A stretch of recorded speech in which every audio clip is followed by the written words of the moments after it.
नमो बुद्धाय. जय भीम. मी तेजल खिल्लारे. लोकज्योती मराठी या यूट्यूब चॅनलमध्ये आपल्या सर्व प्रेक्षकांचे मनापासून स्वागत. नमो बुद्धाय. जय भीम. वर्षावासाचे दिवस चालू आहेत आणि वर्षावासात मध्ये उपवासाला फार महत्व आहे. तथागत भगवान बुद्धांनी दर महिन्यातील पौर्णिमा, अमावास्या, अष्टमी आणि चतुर्थी ह्या 4 दिवशी उपासकांनी उपवास ग्रहण केलं पाहिजे असं सांगितले. आणि उपवासामुळे मनाला सकारात्मक वळण लागतं. मनाला सकारात्मक प्रशिक्षण देण्याची एक व्यवस्था उपवासामध्ये आहे असं म्हटलं तर काही हरकत नाही. कारण 2500 वर्षापूर्वी जेव्हा तथागत भगवान बुद्धांनी भिक्षू संघाची स्थापना केलेली आहे त्यावेळेस भिक्षूंनाही वर्षावासामध्ये उपवास करायला सांगितले. त्यांचे नियम भिक्षू संघाचे कडक आहेत, परंतु उपासकांचे मात्र उपवास करून शिलाचरण करण्याचे नियम सांगितलेले आहेत. तर उपवास म्हणजे काय? तर उप म्हणजे जवळ, सत म्हणजे स्वतःच्या जवळ राहून स्वतःचं मनन चिंतन करणे, स्वतःतील गुणदोष पाहणे आणि गुण असतील तर त्यामध्ये वाढ कशी होईल ह्याचा विचार करणे आणि दोष असतील तर ते घालवण्याची, मनातून काढून टाकण्याची संधी या उपवासामध्ये असते. तर आता बाबासाहेबांनी दीक्षा दिली 70 वर्ष झाली धर्मांतराला जवळजवळ, परंतु आजही उपवास आणि उपास यामध्ये फार माहिती लोकांना नाही. तर उपवास म्हणजे स्वतःच्या जवळ राहणे, स्वतःचं चिंतन मनन करणे, स्वतःतील गुणदोष पाहणे, गुणदोष जाणणे आणि त्याप्रमाणे उपवास ग्रहण करणे. आणि उपास म्हणजे देवादिकांच्या कोपाने भयभीत होऊन कर्मकांड करणे, अंधश्रद्धेकडे झुकणे आणि निर्जळी उपास असे अघोरी प्रकार करून आपल्या सुखासाठी देवाकडे याचना करून उपास करणे, कडक उपास करणे. त्या दिवशी अगदी म्हणजे पचनाला जड असे पदार्थ खाऊन तो उपास करणे. तर तो उपास आणि उपवास यात खूप मोठं अंतर आहे. तर या उपवासामध्ये खरं म्हणजे बाहेरच्या देशांमध्ये म्हणजे थायलंड सारखे देश आहेत त्यामध्ये उपासकांसाठी जेव्हा उपवास करायचं असतं त्यावेळेस त्यांना सरकारी सुट्टी मिळते आणि ह्या उपवासाच्या साठी ते विहारात सुद्धा राहू शकतात. उपवास त्यासाठी त्यांना उपवासतागार असं म्हटले. तिथे खोल्यांची व्यवस्था असते आणि तिथे हे उपासक राहतात 24 तासासाठी.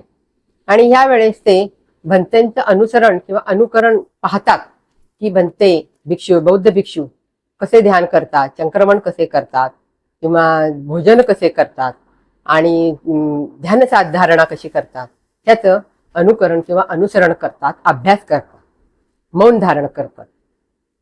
परंतु भारतामध्ये तशी व्यवस्था नसली तरी विहारांमध्ये उपासकांनी उपवास व्रत घेतलं पाहिजे. दर महिन्याला पौर्णिमेला, अमावास्येला, चतुर्थीला आणि अष्टमीला असं तथागत भगवान बुद्धांनी म्हटलं आहे. तर 24 तासाचं हे उपवास असतं. यामध्ये आपण उपासकांनी सकाळी पौर्णिमेच्या दिवशी किंवा अमावास्याच्या दिवशी आणि सुट्टी नसेल तर, कारण आता खाजगीकरण झाले, सुट्ट्यांचे दिवस बदललेले आहेत, त्यामुळे जेव्हा आपल्याला वेळ मिळेल तेव्हा महिन्यातून एकदा नाहीतरी 2दा तरी उपवास ग्रहण केलं पाहिजे, अष्टशिलाचं पालन केलं पाहिजे. आणि मग ह्या 24 तासासाठी ज्या दिवशी आपल्याला उपवास व्रत घ्यायचं आहे त्या दिवशी लवकर उठून आपण पंचशील ग्रहण करायचं. अष्टशिलाची याचना विहारात जाऊन भंतेंकडे करायचे. विहार नसतील तर घरामध्येच आपण पूजास्थान करून अष्टशील म्हणायचे आहे आणि आपल्या उपवासाला सुरुवात करायची आहे. ह्या उपवास अष्टशील म्हणजेच पंचशिलाबरोबर अजूनही 3 शल आहेत. म्हणजे पंचशील आपण नेहमी म्हणतो ते पाणातिपाता वेरमणी, त्यानंतर अदिन्न दाणा वेरमणी, कामेसुमीच्या चारा वेरमणी, मुसावादा वेरमणी आणि सुरामेरय मज्जपमाद ठाणा वेरमणी. त्यानंतरची जी 3 शील आहे ती म्हणजे नच्च गीत विसुक दस्तन ठाणा वेरमणी शिक्षापदं समाधियामी. त्यानंतर महाआसना उच्चासना वेरमणी शिक्षापदं समाधियामी. गंधमाला विलेपन धारण विभुस्स ठाणा वेरमणी शिक्षापदं समाधियामी. अशी ही 3 शिला ऍड करून 8 शिलांचं पालन कसोशीने या दिवशी करायचं आहे आपल्याला. आणि हे करताना आपण मध्यान्नीला, भगवान बुद्धांनी सांगितले मध्यान्नीला पूर्ण जे घरामध्ये आपलं जेवण बनवतो ते पूर्ण आहार आपण घ्यायचा आहे. आणि त्या दिवशी आपण उपवासाला ग्रहण करून सुरुवात करत असतो. ह्या दिवशी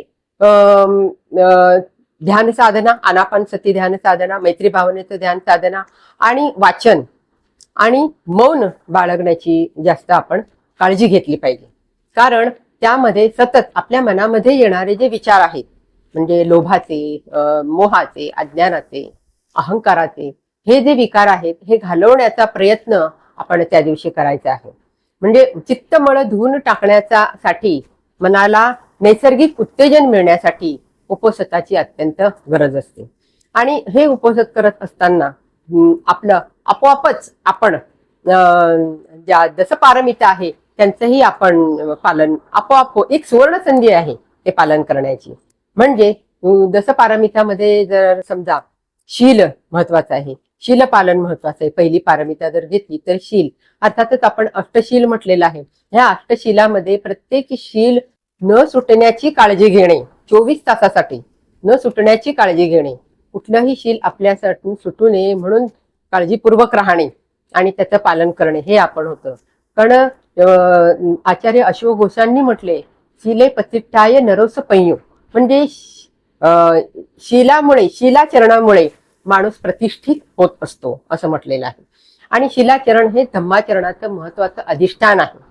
शीलाचरण म्हणजे नीती, नीती म्हणजे धम्म असं तथागत भगवान बुद्धांनी प्रतिपादिलेलं आहे. डॉक्टर बाबासाहेब आंबेडकरांनी त्याला विशुद्धी मार्ग, पथ ऑफ प्युरिटी असं म्हटलेलं आहे.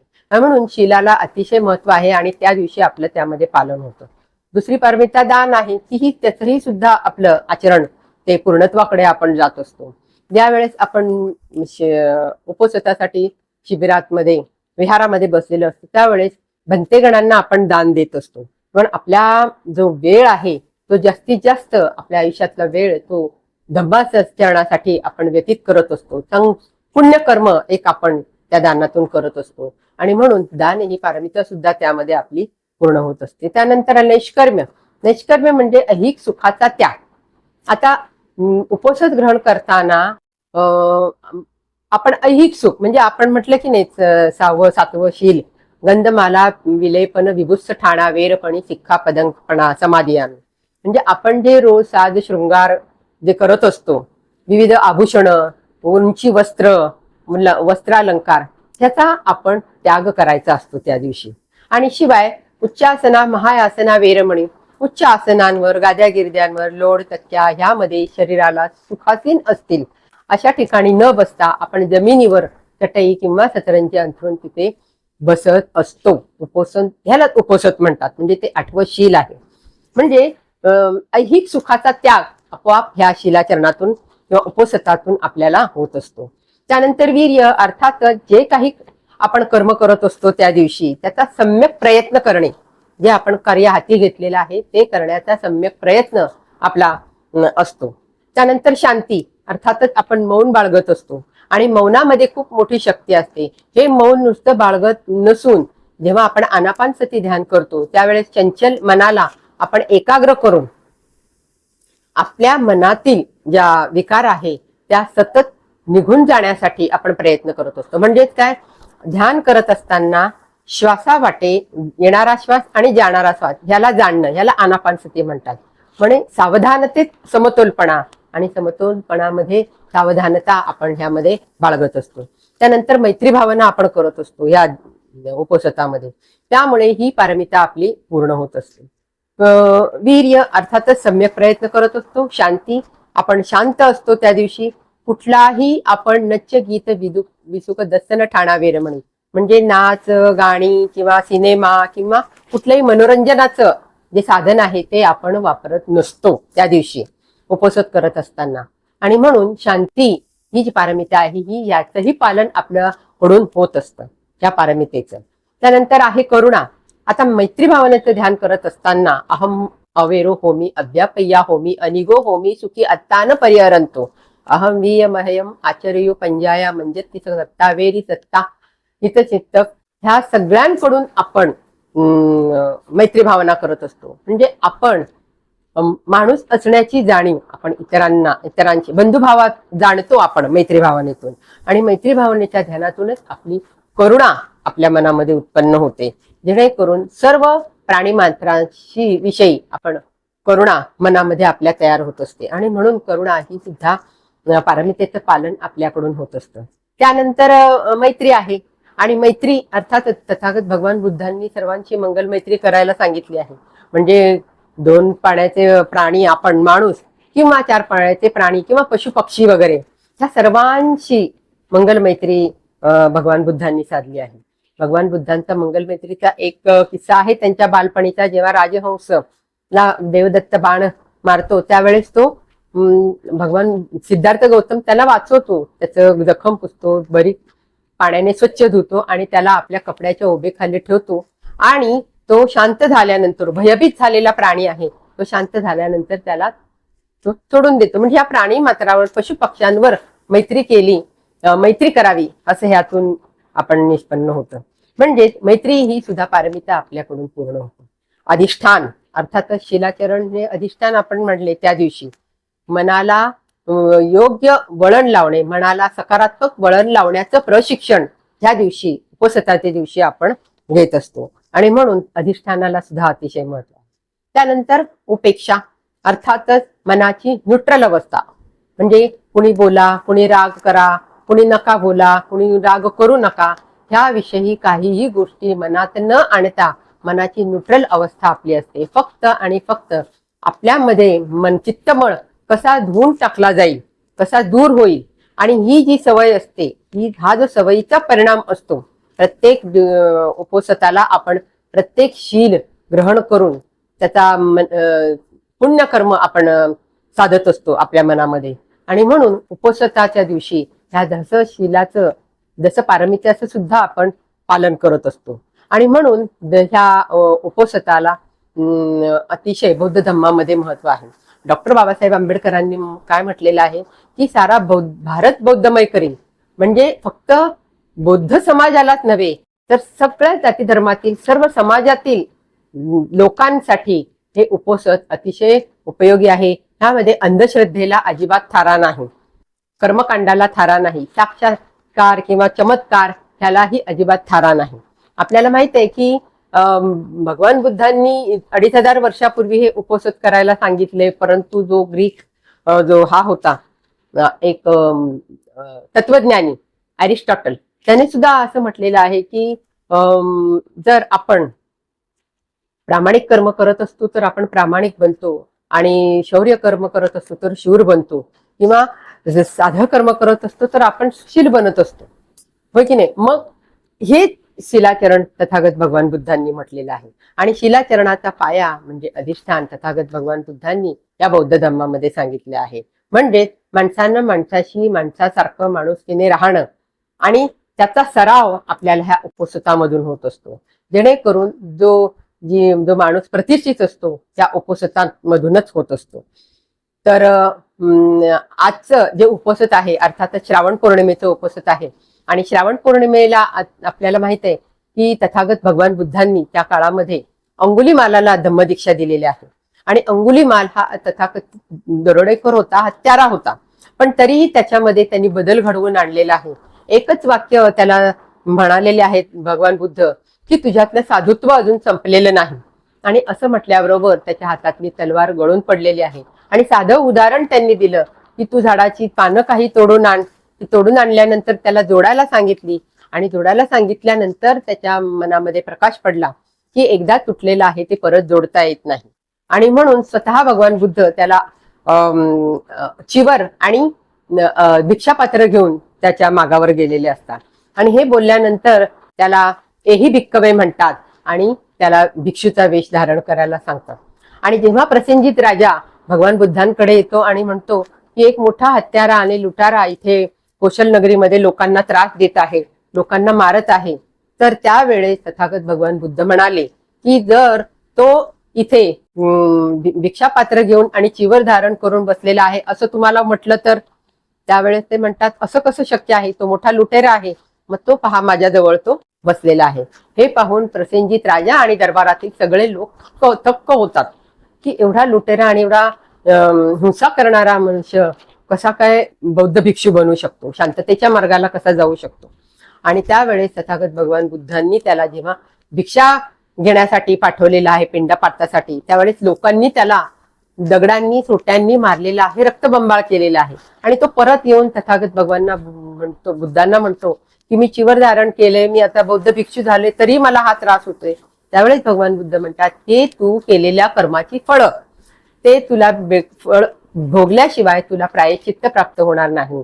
आणि म्हणून तो पुन्हा एकदा तो भिक्षूचं कार्य म्हणजे तथागतांनी सांगितलेलं आहे की चरत भिक्खवे चारिकम, धम्मप्रचार आणि प्रसार करण्यासाठी बाहेर पडतो. आणि नंतर तो भगवान बुद्धांच्या 80 जे अग्रश्रावक होते भगवान बुद्धांच्या संघातील, त्या 80 मधला एक अंगुलीमाल हा भिक्षू तयार झालेला आहे. आणि त्याचे अनेक लोकांचं त्याने धम्माचा प्रचार आणि प्रसार त्याने केलेला आहे श्रावस्तीमध्ये.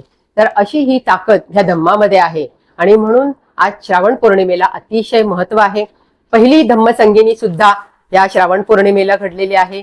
भगवान बुद्धांच्या पश्चात 3 महिन्यांनी, महापरिनिर्वाणानंतर 3 महिन्यांनी ही धम्मसंगिनी बनलेली आहे.